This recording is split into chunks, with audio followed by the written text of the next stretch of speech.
We are live. Yay. Yes. Woohoo. Good morning and welcome to the Corona edition of RoadFS Mafia Memoirs, coming to you live from Boise, Idaho. Can you breathe? I can't breathe. So, as always, everyone, RoadFS Mafia Memoirs is sponsored by RoadFS, the software that drives your business. Now more than ever, you need to keep track of the things you're doing in your shops and in your business. So, it's scary times, but serious times to take a look at what you're doing to keep track and to measure everything that's going on in your business. And so now this week, Rod and I are going to be quarantined together for the next 14 days. So social distancing is out the window. I am prepared. I'm staying seated. Thank you. Well, good morning, Diane. We are super, super excited. So for you guys that don't know, you've probably been living under a shell, but this is Diane Doyle. Good morning, the everyone. brain behind detailing success.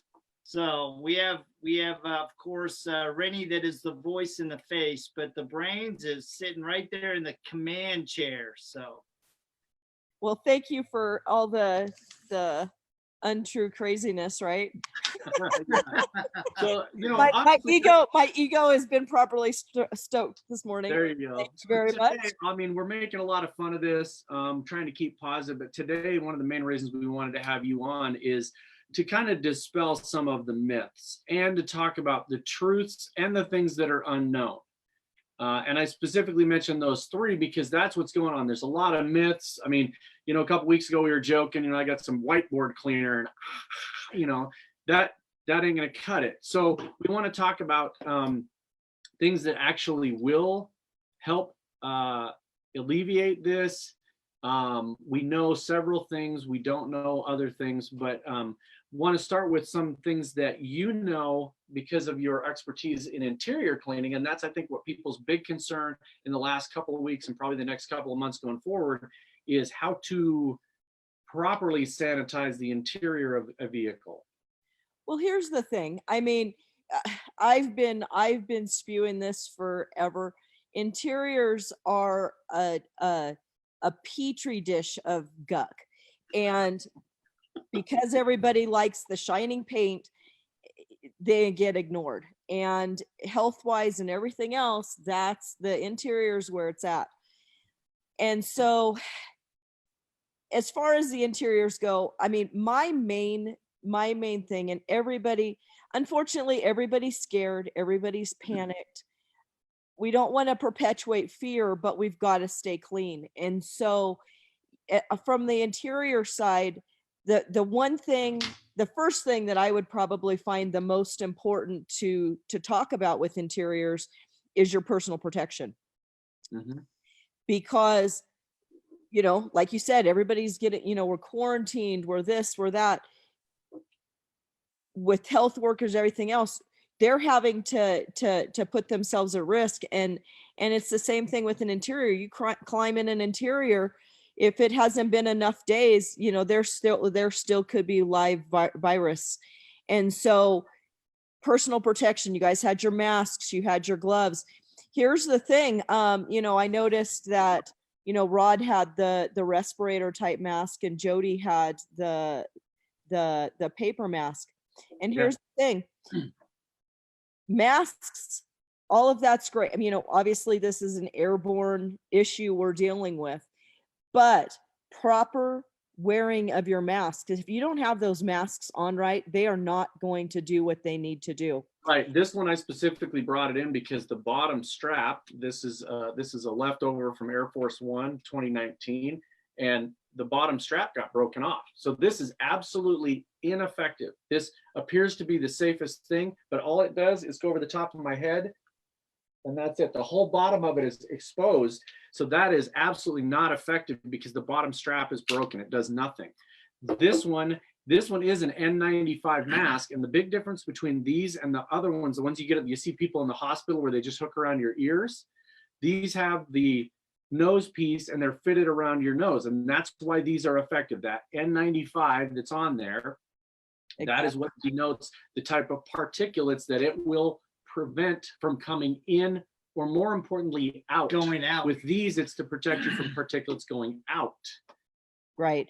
And so, I see people, I've been, kind of watching on the internet, and it just makes me laugh because they've got their masks, they're gapping on the sides, just because you're not infecting the people directly in front of you doesn't mean that is going out the sides. And, whoever's sitting next to you, like, Jody there, you could be, just blowing it aside. I mean, if he's got this on and he's actually sick and it's got gaps everywhere, it's coming right out the top of it. And that is the, they're not necessary for one thing. They're only necessary, what we've been hearing from the CDC, is for people that actually have symptoms. Now, that changes when you talk about detailers or somebody working on the interior of a car. Exactly. And the reason, gloves obviously are a huge issue. The thing is, we don't want to be reusing these masks. We don't want to be reusing these gloves. They have to be changed out. But on a detailing standpoint, what do we use? We use steam. We use, even you get into a car, obviously, people don't take care of their cars like they should to begin with. So, now they're concerned with the virus. And so, the virus, it lands on surfaces. If there's dirt on those surfaces, guess what? It's landing on the dirt on the surface. So the minute that you start moving that dirt, and that's when it goes airborne. So as far as protection, we just have to try and cover all the bases, So let's talk about two areas particularly, because I know there's two things that, well, actually three things that are effective. Number one, I was talking to a guy yesterday. If someone has a vehicle and there is, for any reason at all, even a concern that car is infected, the first thing that I think that you can do to ensure that you're as safe as possible is schedule the work for more than 3 days out. Park that car, put it in the detailing success impound yard, and don't touch it for 3 days. Because we know from the CDC that the virus can live on a surface for up to 3 days. So here, let me put something in there. So CDC, EPA, all of those agencies, they've got virus now that they can test, but it's an ongoing process. And so a lot of information that's out there is testing on prior coronavirus strains. Yes. And so, where I appreciate the 3 day mark there, you're looking 2 to 9 days, guys. And the fact of the matter is, as far as quarantining the vehicle and all of that, any vehicle you touch right now, it should be considered contaminated. We shouldn't be going, well, they think they're exposed. There's a lot of people out there right now that are carriers. And so, all of the vehicles that you touch, treat them like they're contaminated. It's not worth the risk. Your first and foremost priority is yourself and your family. If you're gonna be down sick with this, you're done. I'm not going to bring my car to a detailer that has coronavirus. Right. No, that's definitely true. So let's talk about the other two methods of cleaning, which people have talked about, which is either steam or chemicals. So my concern when we talk about steam is the improper use. Okay. So steam, anything that you're going to use, if it's used improperly, obviously the effectiveness goes. Right now, you look at CDC, you look at any of these things, soap and disinfectants are the only things that they're saying, thumbs up, that's what we're going to go with. Now, steam. The temperature, so to kill this virus, saying 165 to 212, you know, most commercial grade steamers, they're in the broiler, it's a lot higher, but as it travels through the hose and out the tip and then hits the air, your temperature goes way down. Yeah. So, you know, one of the manufacturers is 290 degrees at the tip. Well, that's when it immediately comes out. So the distance to the surface, all of that, your air time in between there is going to dissipate that heat. And so you're not going to get that up to it. Now, I'm not saying that steamers aren't a great thing to do, because, you know, they do sanitize. But right now we want to, so the virus, it has an external or an envelope around the virus, right? Mm-hmm. And with viruses, that envelope is easier to break down. Soap and disinfectants, right now, that's what they're saying. Steam to sanitize, so you're gonna clean, sanitize, and disinfect. If you're sanitizing, or I'm sorry, disinfecting and sanitizing at the same time, that's kind of the perfect storm, because you've got that disinfectant that's actually going to kill the virus, where soap doesn't kill it, right? It washes it away, but you need that disinfectant. So you really need at least those two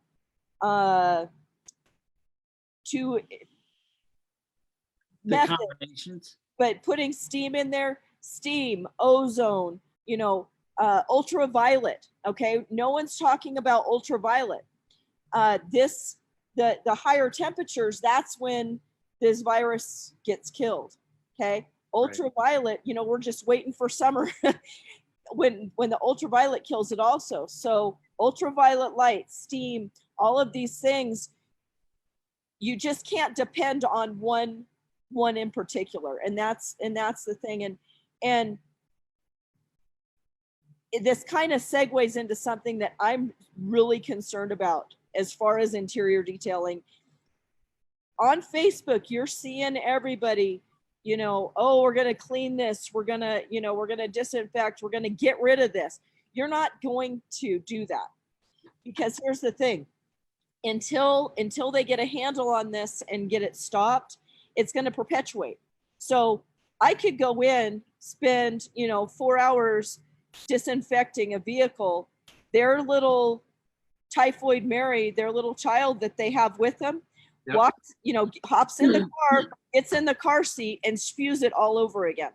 Right. So as we've got to set expectations, we've got to educate our customers, and they've got to understand that, the things that we're telling them, we can't promise them removal. I hate removal just in that right. That fact, because the minute they go to the grocery store and they put their purse down in the cesspit of the cart, and then they put that in their car, well, guess what? Now it's in the car. So, right. So setting expectations, liability wise, we really have to be careful right now. I've seen so much on Facebook and social media, and we've got to protect ourselves physically and from a liability standpoint. Don't promise your customers, you're going to, when you send it back, doing it right and using the proper methods, and it goes into dwell time and manufacturer's instructions and all that. We'll talk about that in a minute. But when you're promising them these things, you have no control right now over your life, let alone what they're going to do in their car. So you do their car right, you follow all the manufacturer's instructions, you're letting the dwell times, you're using your soap, you're disinfecting, all of this stuff. When the car leaves, it should be disinfected and ready to go. But the minute they leave, then it's no longer, it's out of that quarantine zone, right? Yeah. So you guys, the thing is, and one of the reasons I was really excited to get you on here is because you guys, the training center, the Detailing for Success Training Center, you're teaching people the proper methods of doing this. And one of the things that I've seen out there on watching all the forums and looking at everything is you've got people that have never used a steamer that are asking questions about a steamer.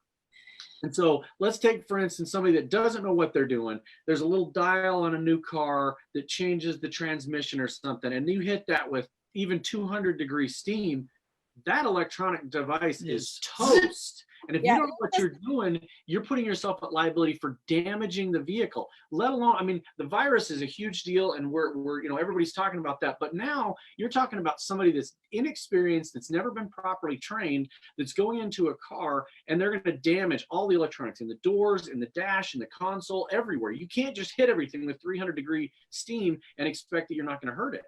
Well, and temperature aside, it's more the moisture of the steamer that's the issue. But here's the thing. Okay, so you go on to the CDC website, you know, it's handles, it's buttons, it's all of these things.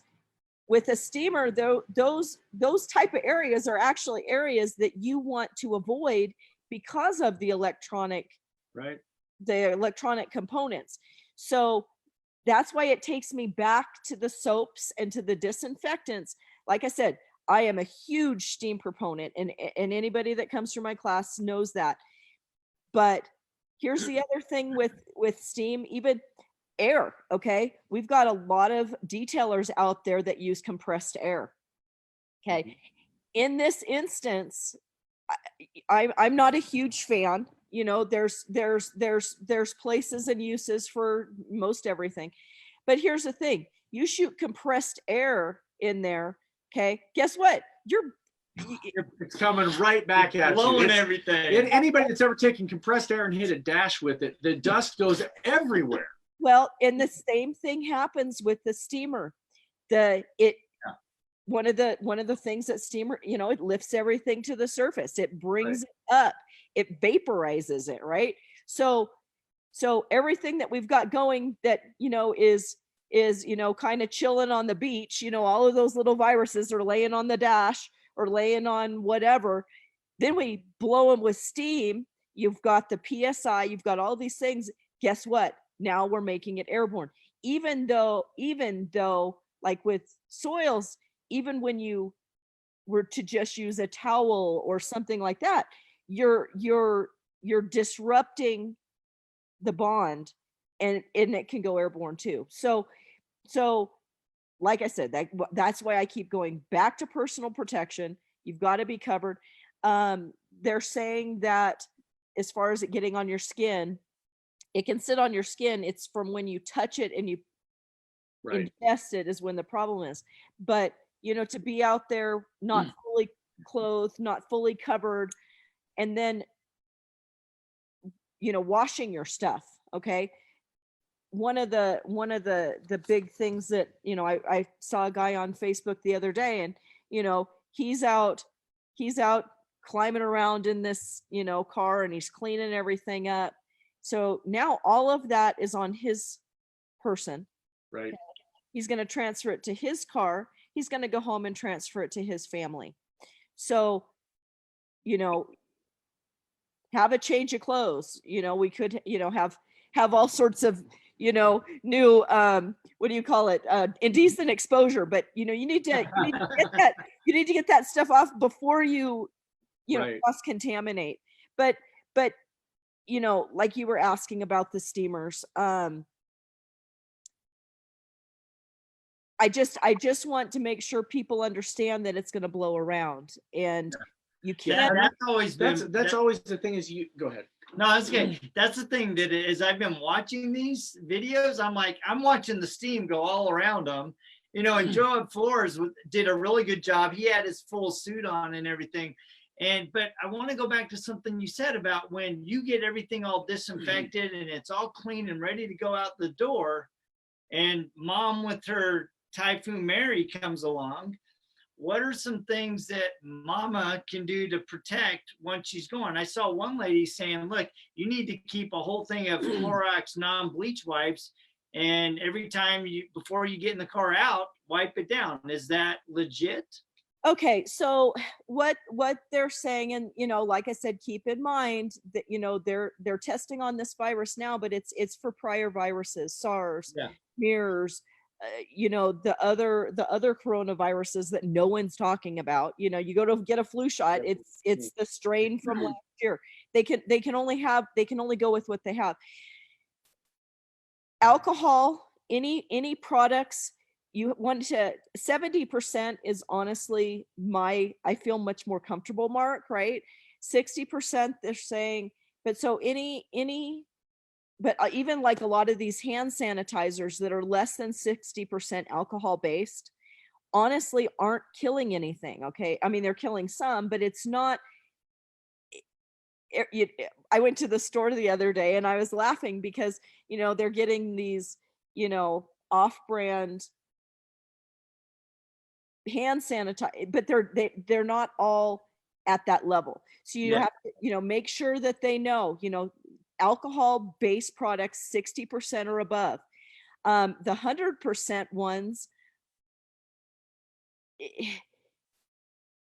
there's issues there with that. So if you can 60 or 70, hit right in that mark, because a lot of times, it's like bleach. Okay. Obviously we're not going to use bleach in an interior, but bleach, you have to even dilute in the proper. Right. Somebody's we're gonna see it. We're gonna see in the next 2 weeks, somebody's gonna be like, oh, what do? I took my Clorox out to clean this car and now it's totally. And I'm like, yeah, well, you killed my red seats are pink. Exactly. And that's why I'm going down this bleach pathway, is because, Clorox wipes. Okay. Make sure, and it all comes back to education, but so that the alcohol products are going to be a little bit safer, because we all know that when you tell your client something, they're hearing about 20% of what you're saying. Yeah. So, a Clorox wipe, Lysol. I mean, honestly, Lysol is probably one of the things that's great. That's gonna kill stuff, but they need to be reading the labels, and this goes for our detailers, personal people, whatever. Read the labels, understand dwell times, because you want to bleach your phone. Okay. Obviously we don't want to get moisture in it, yada, yada, yada. But here's the thing. That bleach has to sit on there for 30 seconds. How often do you take a wipe and wipe something for 30 seconds? Right. Until you hit that dwell time mark, you're getting some of it off, but you're not killing it. You're wiping it away with a wipe. And so anything they do is going to be better than nothing. Right. But honestly, I just wish people would stay calm. Well, and I think that part of the thing that's coming up with this is you've got people that are using chemicals. I'm certain, it scares me to death, but I'm certain there's people that don't understand what the word dwell time means, and they just looked it up while they're watching this. The thing that they also don't understand is you're now not just at risk for what you're doing to the car, but you are physically required to have a safety data sheet on every chemical that you have in your shop. I know of one software in particular, this one right behind me, RoadFS, that tracks all, and we can hold all of the MSD sheets for every chemical. You're required to have that. If somebody walks in your shop and says, what chemical are you using? Oh, I'm using this one right here. It's a great product. I buy it all the time. Where's the safety data sheet? I don't have it. You are putting you and your company at risk.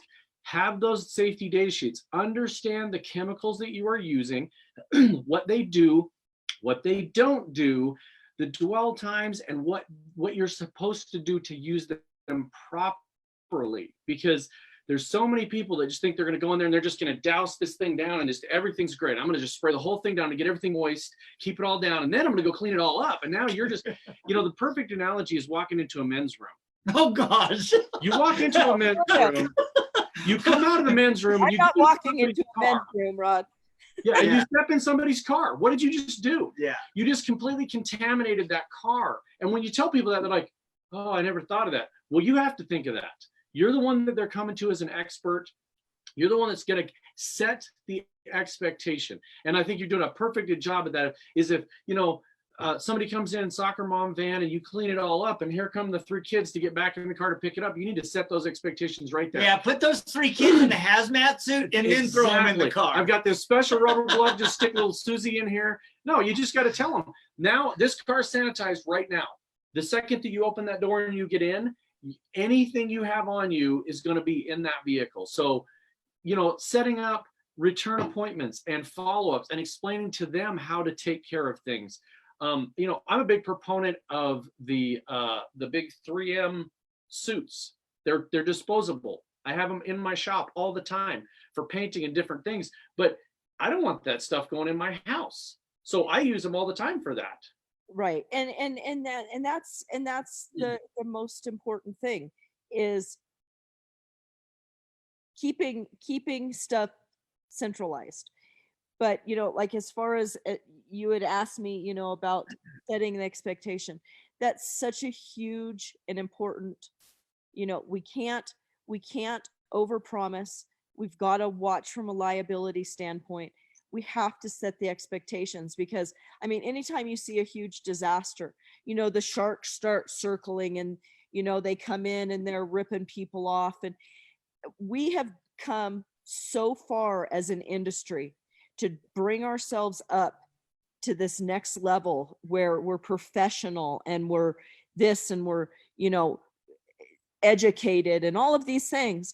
The minute that some of these guys go rogue, it's only going to take a shot and undermine everything that we have done just because morally and ethically, they're just trying to make a buck. And I don't want to see that happen in our industry when we have worked so hard. Yeah. Right. No, absolutely. Absolutely. Because, the thing, unlike other crises we've had in the country, right? 2006, the housing crisis, that was a real unknown. The thing that we know about this, we do know certain things. We know this is going to end. It's a virus. It has a life cycle and it'll end. China is already lifting restrictions right now. That's a throat thing. That's not a cough. I'm over here on the safety side of this computer. That's right. I'm gonna just put a rubber glove over my head. You have the advantage of social distancing. I have to be next to him. So it's like a Howie Mandel thing. Yeah, right? You gotta put it What? So the advantage of this is we know that it will come to an end if we just do the right things. And I think one of the questions Jody and I were talking about early on in this is, everybody's going, oh, everybody's overreacting. And I said, what is the proper reaction to a pandemic? And if you think about it, yeah, that's it. If you think about it in your background in the military and Rennie's background in the military and with rescue missions, right? The number one thing is stay calm. Keep your head about you, make a plan, and then execute on that plan. And things will happen. You'll have to shift the plan, but you've got to have a plan and you've got to be calm. Well, and risk management, military, search and rescue, all of these things, even business side wise, corporate, everything is risk driven. Risk, Right. your risk assessments, your all of these things. And when you have those things in place, or when you focus on that, it is calming. Okay, because then you go, okay, well, I know this is a risk. Okay, I'm going to do this to mitigate that, and then that's gonna lower my risk assessment down to a manageable level. And that's all we're doing at this point, managing risk. No matter what we do, we have to be logical. We have to be calm. People are saying, oh, they're overreacting. Okay. Well, we know just from watching the media, no matter what anybody does, it's going to be, that armchair quarterback thing. Okay. If they hadn't said, okay, we need to, let's shut down schools for, a few weeks or whatever, blah, blah, blah. If they hadn't done that, they're damned if they do and damned if they don't. Right, absolutely, absolutely. So, you know, in the grand scheme of things, you're responsible for yourself. You're responsible for yourself and your family. And not to say that you don't care about other people. That's not what I'm saying. But if everybody focused on keeping the risks personally down, then you're not going to, you know, why does the government have to do this for us? Why does the government have to say, okay, you guys need to do this? We're grown but adults, and you should know better. You know, if there's an airborne virus, you don't want to breathe it. You don't want to tell, you know what I mean? Like, let's be logical. But unfortunately, people aren't. They're sheep. And they are, and that is part of the problem with the whole thing, is that we are sheep, and we do I think a lot of us take some kind of solace or some kind of calmness in having somebody else tell us what to do. Some of us don't. Some of us do not like anybody to tell us what to do. Some of us like to make our own stupid decisions, even if it causes injury. So, but that's okay, because when you talk about risk assessment, I think personally, that type of personality can do that assessment. You can very quickly say, okay, here's the situation I'm in. What is the risk? If I go here, this will happen. If I go here, this is happen. I'm going to go this direction. Whereas somebody that doesn't do that, somebody that literally relies 100% on someone else telling them what to do, is going to get into that situation and go, what do I do? What do I do? And that's the people that are out buying 700 rolls of toilet paper. I mean, the toilet paper thing, you know, kind of makes me laugh, but it brings up a very okay, because I'm like you. I don't consider myself a sheep in any form or fashion, but here's the thing: people are pack animals, just like sheep and all of these things. Okay, so we're all sitting in a field together. If 5 sheep start running in one direction, I would like to say that I'm going to be that badass sheep. Oh, sorry. You can say that. You can say badass. We know you are that. That badass sheep that's going to stand my ground, and I'm not going to follow them. But then another 15 go, and another 15 go. And then I'm the lone sheep thinking, well, shit, what did I miss? What, maybe they know something I don't, maybe, you know, and then guess what? I go and buy a roll of toilet paper. Okay. So the group panic and the group mindset that we have as people, because we are social animals, right? No matter how firm we think we are, you're still, I mean, you know, I guarantee you're not down to your last roll of toilet paper. Oh no, and I've actually had somebody that already had to borrow some from me because just in normal usage, they're like, I'm out of toilet paper, and I'm like, that's fine. I know when the stores get them. I mean, this is on a normal risk assessment. I know when Costco gets their shipment. Okay, yeah. So you know, then, but it cracks me up because, okay, so you know when the shipment comes in. So you go to Costco. Where are you standing waiting for Costco to open? I guarantee it's not 6 feet away from, you know. No, and that's what's hard about this, is because it is perpetuating. The mass hysteria perpetuates mass hysteria. And you're absolutely right. The sheep analogy is a perfect example.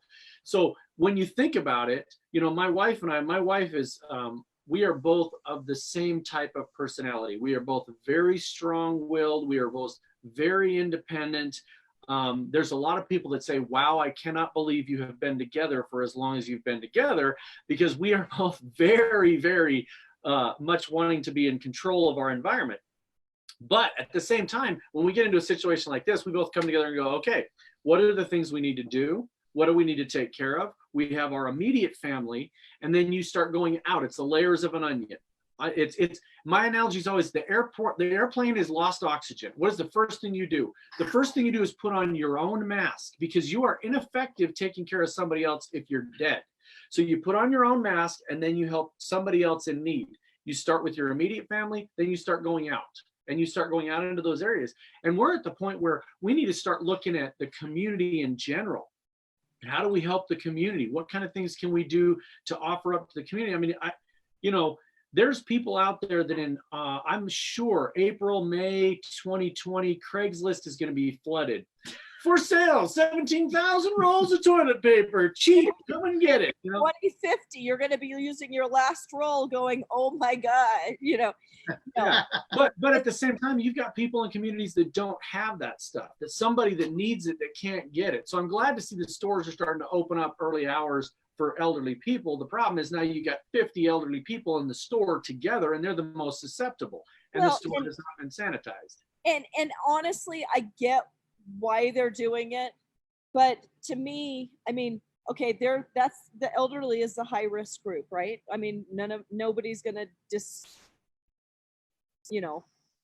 that. Right? Okay, so I'm no spring chicken, but I can't get through a store in 15 minutes. Okay, a lot of these stores, it's like, okay, the store opens up at 7:45 for anybody 65 years or older, and then it opens up at 8 for everybody else. Okay, there's no logic there. I mean, have you ever gone to the store with your elderly mother?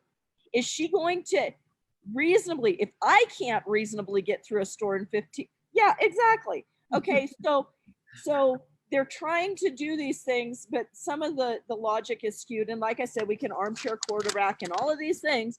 Right. But first and foremost, I wish people just wouldn't panic.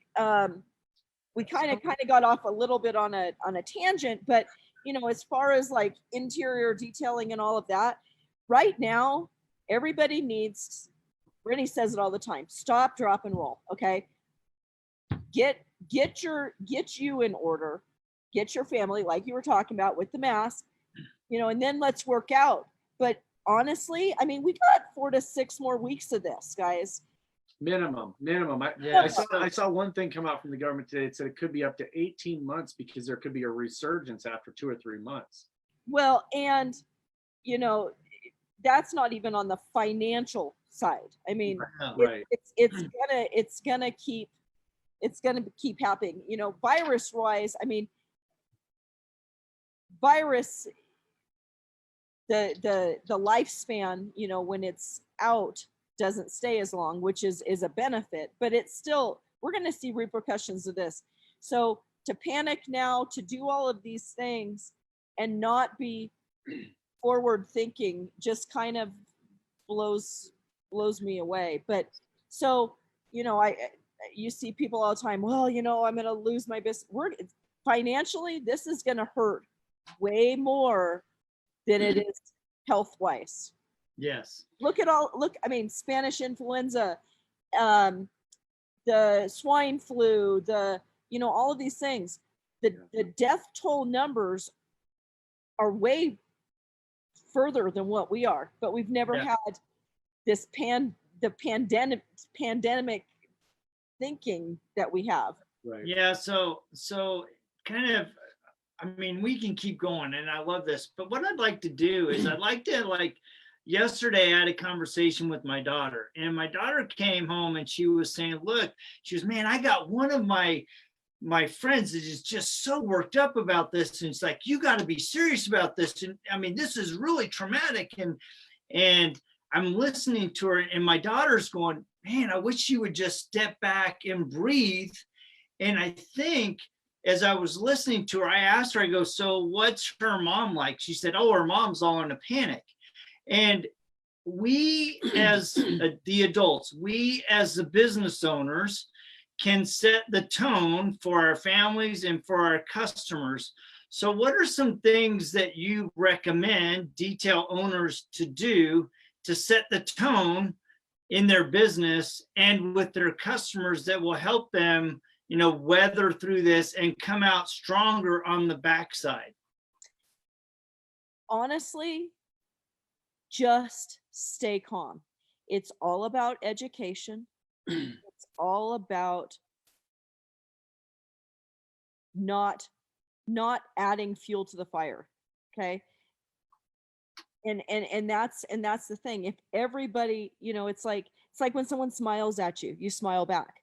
Okay. If you're going, ah, everybody's gonna be like, ah, it's contagious. Yeah. Like the virus is. And so this panic is contagious. And so, but so can calm. Yes. And so you want to stay calm. And it's gonna, there's always, the hypers online too, right? Yeah, and I think that's key, is people got to look at the long game. This is, you got to think about what you're going to do in your business 9 months, a year from now. And if everybody's in a different situation, and I don't want to stereotype and put everybody in the same boat, but if we're 2 weeks into this and everything's a fire sale, where are you going to be in 9 months? Or 5. You have got to think about the long game, and change your business if you have to. I had somebody, we're looking at a form yesterday, and they were getting approached by some city vendor that was like, we might as well take the time to disinfect and sanitize the city vehicles, not because they were concerned they had been infected, but because the city workers were home. So change the way you're doing your business. Maybe you're not going to be doing 15 coatings this month, but you're going to be doing 15 interiors, and that's okay. You've just got to think about the long game. Well, and that's the thing. Everybody's panicked, because they're laying people off. They're doing this. Everybody's worried about money, which honestly, that's when everybody's going to really panic, right? Yeah. But here's the thing: if you're marketing and putting information out there now, I mean, obviously you want to be doing that, but if you get your clients all worked up now and don't educate them properly, where, okay, we're gonna start with a clean slate. You're gonna need to do this, but understand that when things calm down, we're probably gonna have to do this again, because, okay. So, but if you make them feel like, this snake oil, oh, I'm gonna, your car's gonna be virus proof or whatever, whatever stupidness they're saying, your credibility has gone down the pooper. And so when all of this calms down, like we were talking about earlier, you're damaging all of the foundation that's been set. Don't mislead. Right. Don't grab bucks now, don't grab, dollars toilet paper, don't put everything in this basket, because this is a long haul thing. It's not going to, 2 weeks where the kids aren't going to be going back to school. They're not going to be, you've got to understand that and prepare for the long game. And right. And not to, the thing about it is I'm not calling anyone out, and I'm not saying that I've seen this, but there are going to be those snake oil salesmen out there. And the problem is we have access to too much information right now. If I come out today and I'm like, White Expo board cleaner, this is the shit. This will clean your car, disinfect it, and totally kill the virus. They're going to go look it up online. And the next thing you know, 50 people are going to come in and talk about how bad I am. And so you've got to stay honest. If you don't know something, you don't know. I don't know if this is going to 100% remove everything from your car. I do know it's going to sanitize your car. I do know it's going to disinfect your car to the best of the ability of any professional detailer. I've got this professional training. I've gone to Rennie's, in Diane's center. I know what I'm doing in that aspect. I don't know what this is going to do long term. So let's schedule you for some follow-ups for the next one every 2 or 3 months, and let's do this again, just to give you the best possible chances. Peace of mind, and that's the best you can do, because when the CDC comes out and goes, I don't know what kills it, then you can't claim you do. I mean, exactly. And the thing of it is, when you're setting these expectations with people are scared, and you can either feed the fear or you can feed the calm. But knowing what products do, like I said, EPA right now, they're like, if you want to patent something and you want to go through the whole process of being EPA approved, it takes a very long time. Yep. Okay. Right now, because everybody's panicked and everything else, they've kind of not cut back, but they're letting more stuff come through quicker that hasn't gone through all of the testing. So even when you're, reading, oh yeah, this kills 99.9%, there hasn't been enough time to test for that particular strain, right? And so you want to make sure your clients understand that, at this point, we're just trying to keep the wound clean. Mm-hmm. Soap and disinfectant. Let's keep it clean, stay calm, and not. Eventually, it's we're gonna get to that point. But I really worry about the setting expectations and educating your clients, and that's the biggest thing to me. Protect yourself, protect your clients, and protect each other. I love absolutely. that. And we want to, on that note, we want to thank you for taking the time. I mean, what you and Rennie do with Detailing Success and the training and the elevation that you guys do and try to bring to the industry, we truly, truly appreciate you taking the time to visit with us this morning. If you guys have not checked out Detailing Success, it's detailingsuccess.com. Their hitman, Chris Woolman, will be in touch with you, I'm sure, to get anything lined up for you. And we just appreciate you going. Any final words from you, Batman? No, I think we should follow up in a couple of months and see where we're all at. But I think you ended it perfectly. Take care of yourself, take care of your family, your neighbors, and take care of everybody, and just stay calm. So, well, I really appreciate you guys inviting me on, and you guys, all the love to you. And if anybody has any questions, obviously they can get a hold of us. But just stay calm. Yep, awesome. Well, thank you so much, everybody that's watching. Thank you for joining us. Make sure you take care of your families, take care of yourself, and serve some people. Give some love, and let's just take care of each other in this chaos, because when we're calm, everything's calm. So you guys have a great day, and we will check you same time, same bad channel, just next week. See ya. Bye.